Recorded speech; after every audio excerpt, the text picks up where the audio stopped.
आज की physics class में हम लोग चैप्टर 2 का लेक्चर नंबर 6 पढ़ेंगे और इस वीडियो में हम लोग वैद्युत धारिता के बारे में पढ़ते हैं। तो हेडिंग लगाइए वैद्युत धारिता इलेक्ट्रिकल कैपेसिटेंस। तो जैसा कि इसका शाब्दिक अर्थ है धारिता, धारिता का मतलब होता है धारण करने की क्षमता और वैद्युत धारिता का मतलब हो जाएगा किसी भी चालक को आवेश धारण करने की क्षमता को हम वैद्युत धारिता कहते हैं। जैसा कि जानते हैं कि जब किसी चालक को आवेश दिया जाता है तो उसका विभव का मान बढ़ता है। जैसे अगर हम एक कोई गोली चालक लेते हैं और उसको अगर आवेश दिया जाएगा तो हमेशा किसी भी चालक को दिया गया आवेश उसके पृष्ठ पर आ जाता है। तो ये पृष्ठ पर इसको Q आवेश दे दिया हमने, तो इसका जो विभव है वो V हो गया बढ़ करके। किसी भी चालक को अगर हम आवेश देंगे तो उसका विभव का मान बढ़ेगा।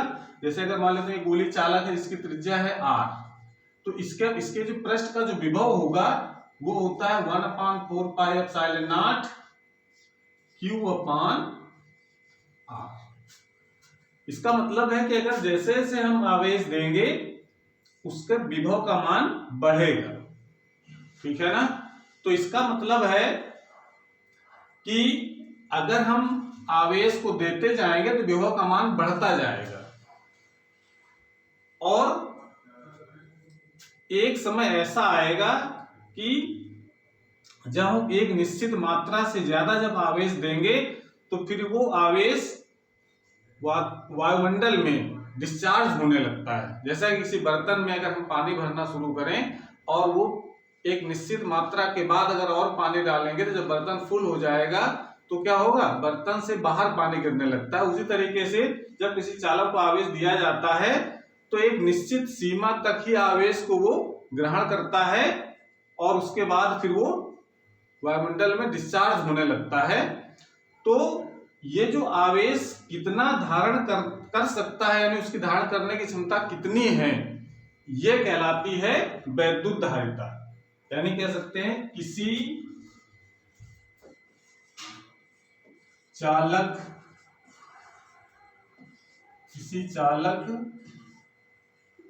के आवेश धारण करने की क्षमता को उस चालक की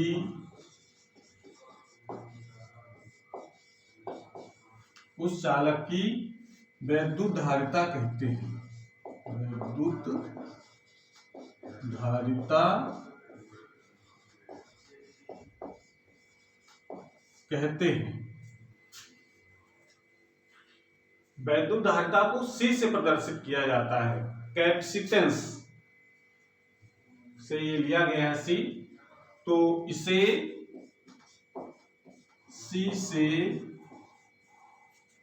प्रदर्शित करते हैं।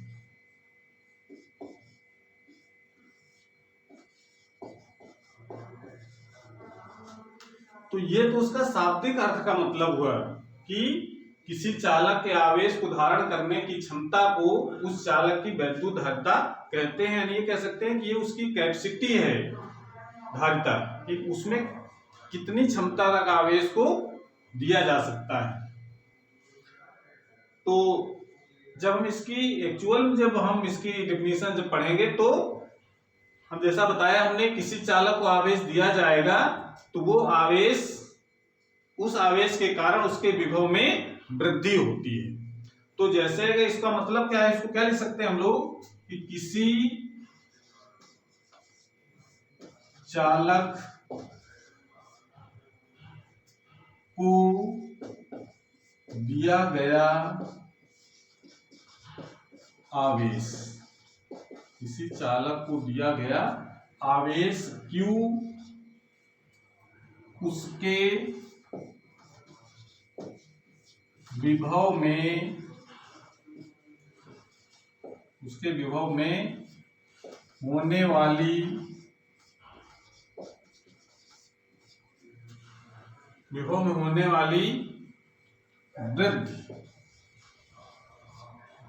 वृद्धि v के अनुक्रमानुपाती होता है। यानी ये तो हम लोग प्रैक्टिकली देखे हैं कि जब किसी चालक को आवेश दिया जाएगा तो उसका विभव का मान बढ़ता है। इस सूत्र से पता चल रहा है आपको, Q का मान बढ़ाते जाएंगे तो V का मान बढ़ता जाएगा। तो इसका मतलब है किसी चालक को दिया गया आवेश Q उसके विभव में होने वाली वृद्धि के अनुक्रमानुपाती होता है। तो इसको गणित के फॉर्म में कैसे लिखेंगे? Q directly proportional to V, या जब इनको हटाएंगे तब यहां पर एक बराबर और एक नियतांक लगाया जाएगा। बराबर और नियतांक यहां लगाते हैं C। ये जो C जो लगाया गया है, इसी C को कहा जाता है चालक की वैद्युत धारिता। तो कह सकते हैं कि जहां C एक नियतांक है जिसे चालक की वैद्युत धारिता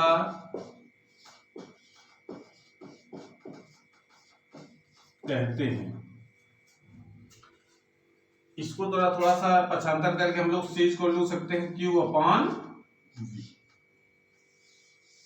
इस सूत्र से हम एक परिभाषा और बना सकते हैं वैद्युत धारिता की, कि किसी चालक को दिया गया आवेश तथा उसके विभव में होने वाली वृद्धि के अनुपात को चालक की वैद्युत धारिता कहते हैं। तो इसको लिख सकते हैं किसी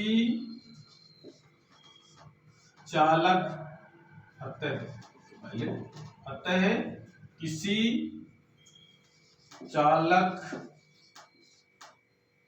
किसी चालक को दिया गया आवेश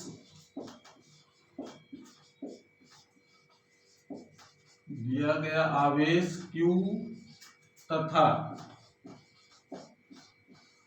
उसके विभव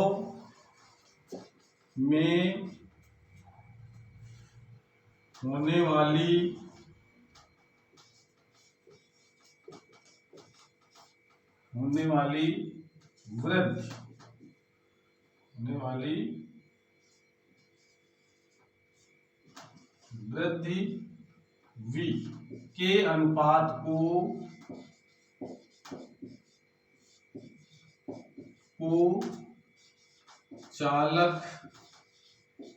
की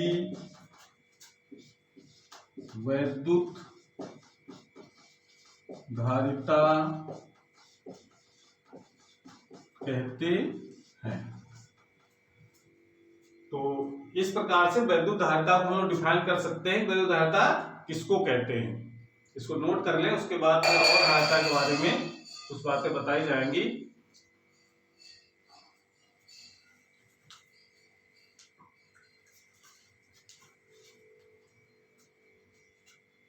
नोट कर लिया? वीडियो को रोक करके नोट कर लें। बता दिया जाए। ओके,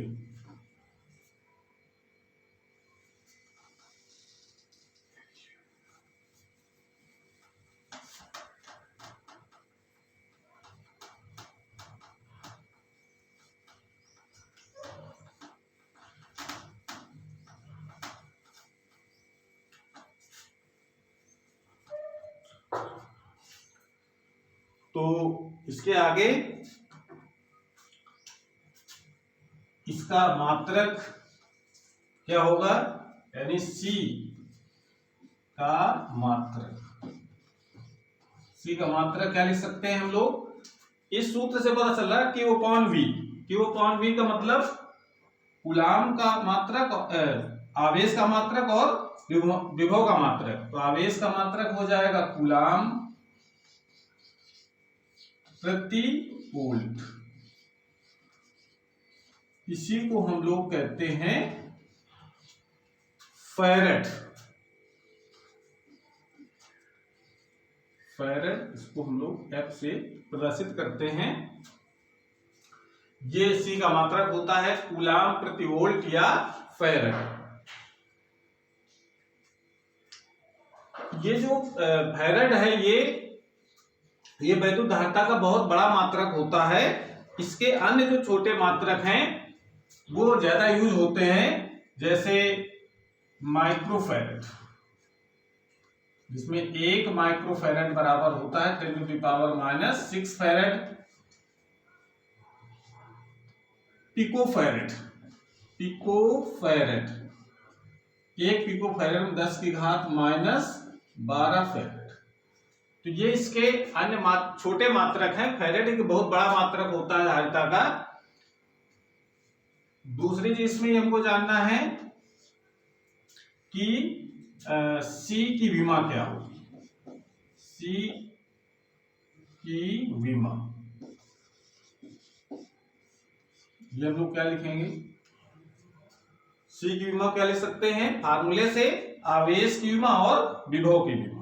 आवेश की विमा होती है AT, पता है सब लोगों को। और विभवांतर विमा भी हम लोग निकाल चुके हैं, जिसकी विमा होती है mL²T-3A-1।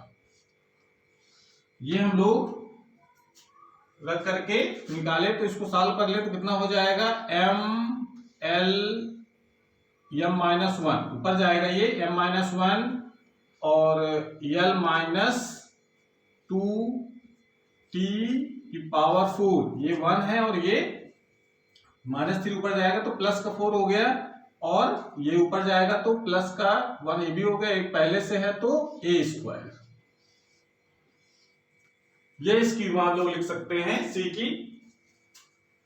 दूसरी चीज में और ध्यान देना है कि जो C का जो मान है, C का मान बहुत एक इंपॉर्टेंट बताने जा रहे हैं, इसको ध्यान से समझना है। C का जो मान होता है, देखिए सूत्र से पता चल रहा है C का जो मान है वो Q और V पर डिपेंड करता है। सूत्र से तो ये लोग लग रहा है Q बढ़ाएंगे तो C का मान बढ़ेगा, अगर V का मान बढ़ाएंगे तो C का मान घटेगा, पर ऐसा नहीं होता है। क्यों नहीं होता है? क्योंकि ये जो धारिता है किसी भी चालक की, ये धारिता ये Q और V पर डिपेंड नहीं करती है। जैसा कि हम लोग प्रतिरोध तो पढ़ चुके हैं, हम लोग पिछले क्लासों में प्रतिरोध के बारे में लोग जानते हैं। देखिए इधर R होता है V/I, तो इसका क्या मतलब है कि R जो V और I पर डिपेंड करता है।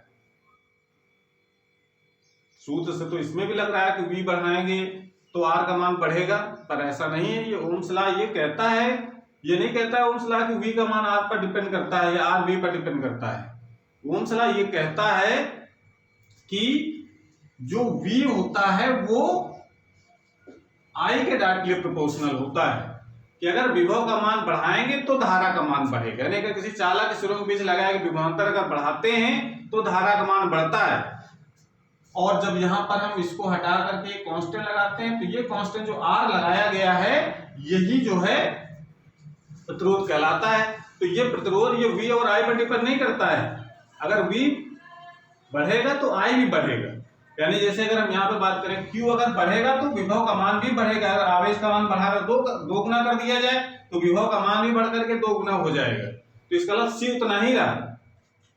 तो ये पॉइंट हमको याद रखना है। ये केवल डिपेंड करता है C, ये चालक की प्रकृति पर डिपेंड करता है, उसकी आकृति कैसी है, उसका क्षेत्रफल कैसा है और वो कैसे माध्यम में रखा है, यानी आसपास के वातावरण पर भी डिपेंड करता है। तो ये पॉइंट बिल्कुल दिमाग में रखना है। तो जैसे हम लोग जानते हैं किसी चालक को एक टुकड़ा दे दिया जाए चालक का, अब हम कहें कि इसमें बैटरी लगाएं, विभवांतर मान बढ़ा, धारा मान बढ़ जाएगा, तो क्या चालक का प्रतिरोध बढ़ जाएगा? नहीं, क्योंकि चालक का प्रतिरोध R हम लोग पढ़ चुके हैं, R होता है ρL/A। ये मेन सूत्र है R का। इसका मतलब है कि जो प्रतिरोध है वो लंबाई पर डिपेंड करेगा, उसके क्रॉस सेक्शन एरिया पर डिपेंड करेगा, अनुप्रस्थ परिच्छेद के क्षेत्रफल पर डिपेंड करेगा कि लंबाई बढ़ेगी तो प्रतिरोध का मान बढ़ेगा।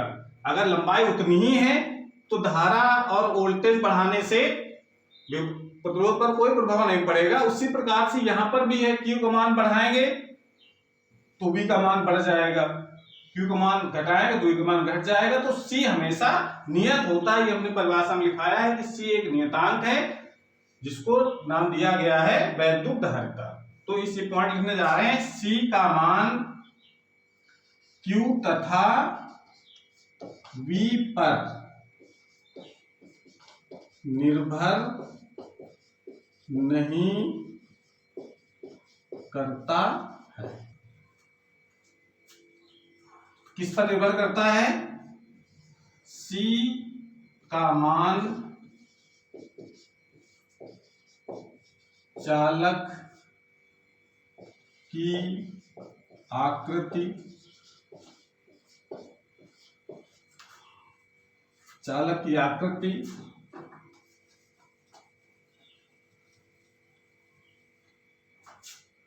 क्षेत्रफल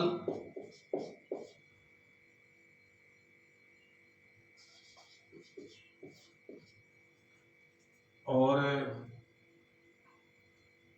पास के माध्यम पर निर्भर करता है। इस बात पर निर्भर करता है C का मान। तो ये तो थी वैद्युत धारिता से संबंधित जानकारी, इसको नोट कर लें।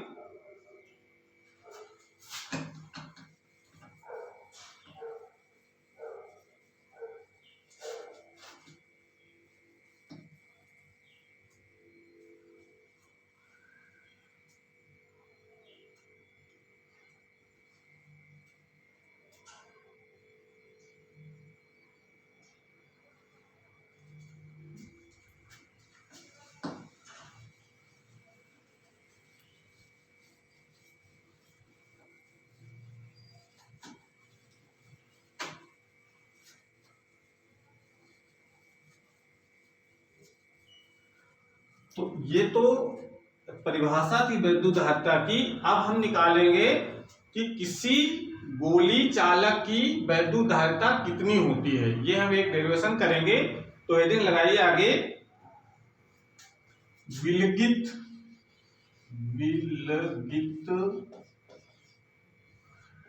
गोलीय चालक की वैद्युत धारिता।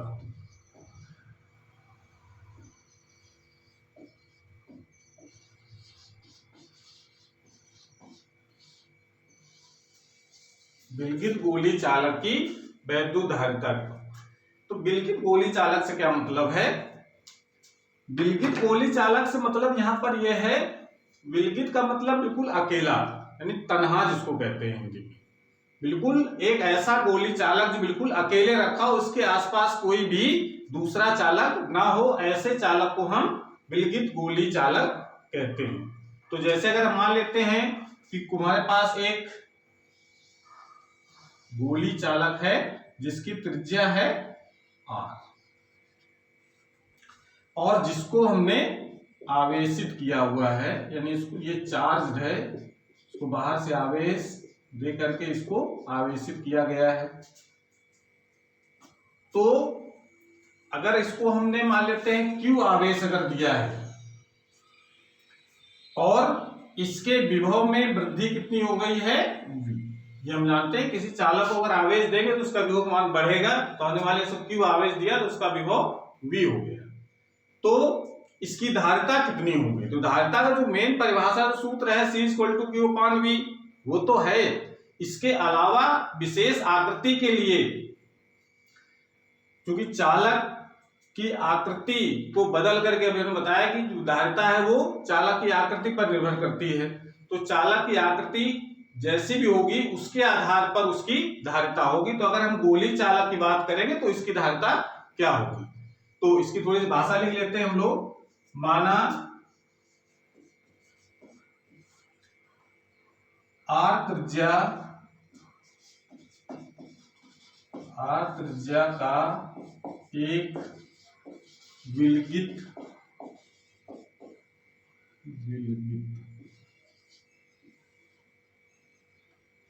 आर त्रिज्या का एक विलगित गोलीय चालक है, विलगित गोली चालक है जो ऐसे माध्यम में रखा है, ऐसे माध्यम में रखा है जिसका परावैद्युतांक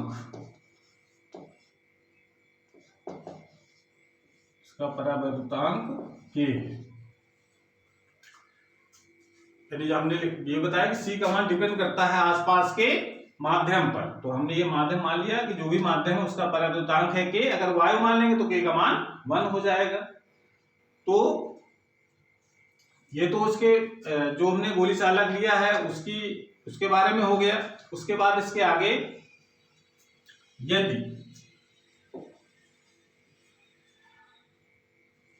यदि चालक को Q आवेश, चालक को Q आवेश देकर आवेशित किया जाता है,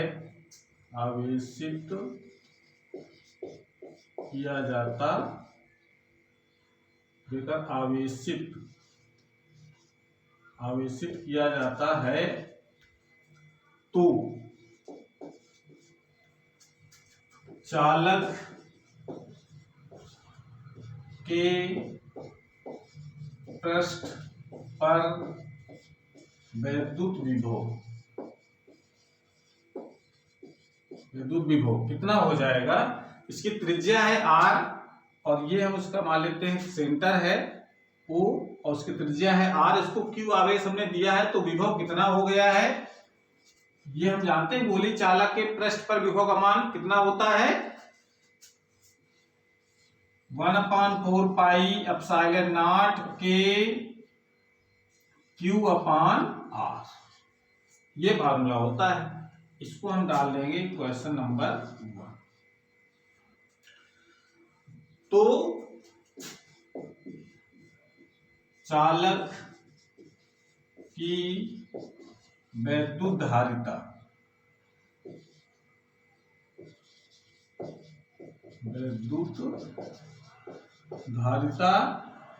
C इक्वल टू, परिभाषा के अनुसार C इक्वल टू क्या होता है Q/V। अगर हमने Q आवेश देकर के उसका विभव का मान 1/4 के Q/r कर लिया है तो उसकी धारिता कितनी हो जाएगी। परिभाषा से हम लोग सूत्र लिख सकते हैं Q/V। समीकरण नंबर 1 से V का मान हम यहाँ लगा देंगे तो क्या हो जाएगा C इक्वल टू Q/V की वैल्यू लगाइए तो ये हो जाएगा 1/4 पाई एप्सिलॉन नॉट के Q/r। तो Q से Q कैंसिल हो जाएगा, बचेगा हमारे पास ये Q से Q कैंसिल के ऊपर जाएगा 4 पाई एप्सिलॉन नॉट के और r। यानी फार्मूला हमारे पास क्या आ गया C equal to 4 pi epsilon naught K r। ये फार्मूला होता है किसी गोली चालक की धारिता का। और इस सूत्र से पता चल रहा है हमको कि अगर चालक जितना बड़ा होगा यानी त्रिज्या उसकी जितनी ही बड़ी होगी उसकी धारिता का मान उतना ही ज्यादा होगा। ठीक है ना, यानी जितना बड़े आकार का चालक लेंगे हम तो उसकी धारिता उतनी ही ज्यादा होती है, उसको उतना ही ज्यादा आवेश उस पर संचित किया जा सकता है। इसको नोट कर लें।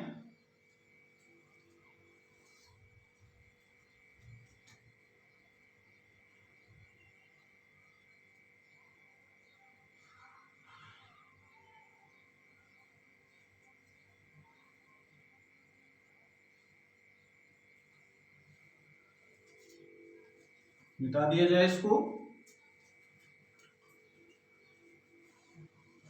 चलिए ठीक।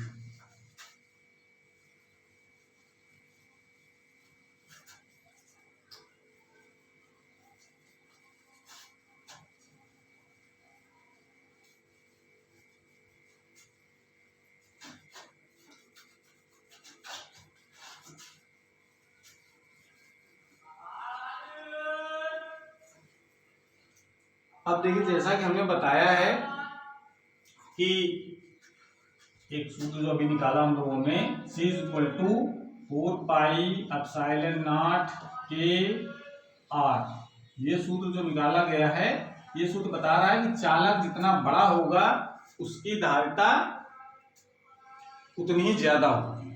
तो अगर हम मान लेते हैं कि हमारा जो चालक है वो वायु में रखा है, वायु में रखा है, तो वायु के लिए K इक्वल टू 1 होता है, तो C का मान कितना हो जाएगा 4 पाई एप्सिलॉन नॉट R, और ये हमको पता है कि 1/4 पाई एप्सिलॉन नॉट की वैल्यू 9 इंटू 10⁹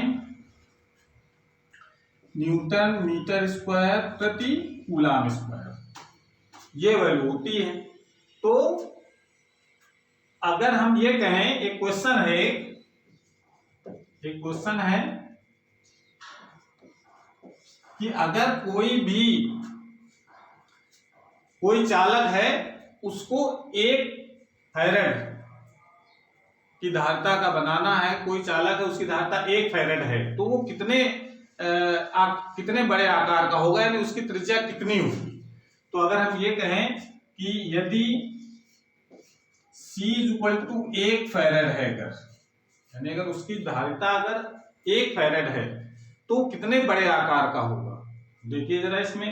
तो यह C की वैल्यू यहां लगाओ इस वाले फार्मूले में, तो क्या हो जाएगा, फार्मूला हमारे पास है 4 पाई एप्सिलॉन नॉट R, वायु में रखा हुआ है, ये माना हमने पहले से।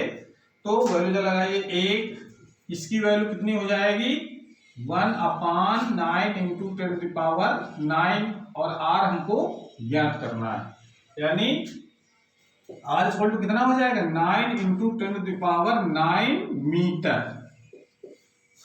अब देखो ये जो मान निकल कर गया है, इससे क्या पता चल रहा है हमको कि अगर हमको 1 फैरेड धारिता का कोई चालक अगर लेना है तो कितना बड़ा होगा वो 9 इंटू 10⁹ मीटर। और जबकि जानते हैं कि पृथ्वी की जो त्रिज्या होती है, ये भी हम लोग जानते हैं 6.4 इंटू 10⁶ मीटर, ये पृथ्वी की त्रिज्या होती है। अब देखिए पृथ्वी की त्रिज्या से ये बड़ा है, तो इसका मतलब है कि पृथ्वी का जितना आकार है उससे बड़ा 9 इंटू 10⁻⁻⁷ त्रिज्या का अगर गोला लेंगे तो उसकी धारिता 1 फैरेड होगी। ठीक है, तो इसका मतलब फैरेड ये बहुत बड़ा मात्रक होता है। इसी प्रकार से अगर दूसरा क्वेश्चन अगर देखें, अगर हम ये कह दें कि ये कह देते हैं कि पृथ्वी को एक पूरा चालक मान लिया जाए और कहा जाए बता पृथ्वी की धारिता कितनी होगी, तो जैसे अगर हम ये कह दें कि यदि उसकी जो त्रिज्या है, यानी यदि पृथ्वी की त्रिज्या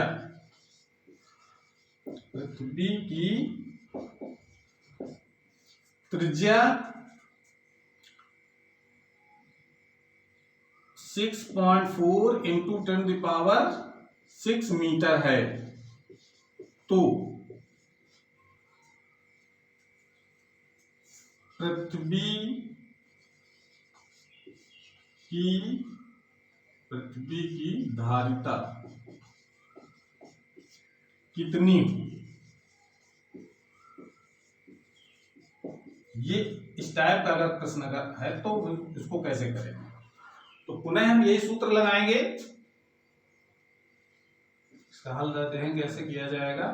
इसमें देखिए, इसमें त्रिज्या का जो मान है वो तो दे रखा है 6.4 इंटू 10⁶ मीटर, तो धारिता कितनी हो जाएगी C इक्वल टू, पुनः ये सूत्र लगा दें 4 पाई एप्सिलॉन नॉट और RE त्रिज्या, उसकी पृथ्वी की त्रिज्या। तो तो यहां से RE का मान कितना हो गया, RE का मान हो जाएगा C अपान RE का मान नहीं निकालना हमको है C का मान ही निकालना है धारिता कितने को। तो C इक्वल टू इसकी वैल्यू लगा दें, इसकी वैल्यू हो जाएगी 1/9 इंटू 10 टू द पावर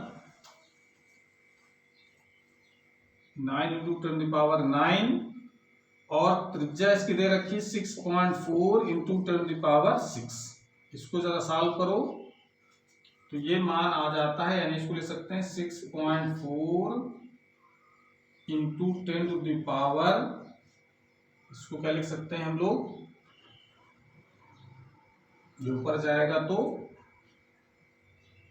-3 हो गया, नीचे हम बचेंगे 9। तो इसको हम लोग ये भी लिख सकते हैं 64 गुणते 10 की घात -4/9 लिखा जा सकता है। इसको हम डिवाइड करो, 9 सत्ते 63, दशमलव लग जाएगा, 9 सत्ते 63 और 1 64, 9 का नम 9, 1 10, 9 का नम 9, ये ऐसा आता रहेगा 10 की घात -4 फैरेड। या इसको अगर माइक्रोफैरेड में लिखना चाहें तो लिख सकते हैं। तो C इक्वल टू कितना आ जाएगा माइक्रोफैरेड में, 711 माइक्रोफैरेड। जानते हैं ना, अभी हमने लिखा था कि अगर इसको चेंज करना चाहें तो 7.11 into 10 to the power -4 into 10 to the power 1 farad में 10 की घात 6 माइक्रोफैरेड होते हैं। तो 10 की घात 2 बचेगा, 10 की घात 2 गुणा कर देंगे तो 711 माइक्रोफैरेड। यानी अगर पृथ्वी को अगर पूरा चालक मान लिया जाए तो उसकी धारिता कितनी है, केवल 711 माइक्रोफैरेड। इतनी कम धारिता है, यानी कि इसका मतलब ये से पता चल रहा है कि अगर हमको बहुत बड़ी धारिता कोई चालक अगर लेना है तो बहुत बड़े आकार का लेना पड़ेगा। तो ये एक समस्या है, इस समस्या का निदान करने के लिए हमने आगे के वीडियो बनाए हैं, जिसमें हम लोग पढ़ेंगे संधारित्र के बारे में। संधारित्र भी एक चालक होता है और उसको विशेष प्रकार से डिजाइन किया गया है, तो इसके बारे में हम लोग अगले वीडियो में पढ़ेंगे। तो आज नोट कर लें।